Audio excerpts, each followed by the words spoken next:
Then, napun then my girls, girl table, and they were celebrating a birthday mga nursing students from Pamantasan Luzon of Maynila.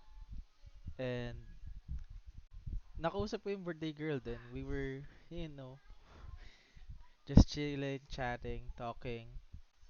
Somehow flirting siya, maakbay ako, maakbay, pero may sinabi yung friend na, I think you should go back na sa table mo. Mga ganon.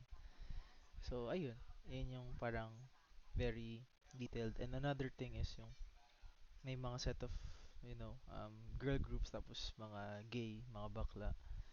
Then, actually, kiss na forcefully yung isang bakla. Pero, ayun. And I said I was sorry at the end bago sila umalis.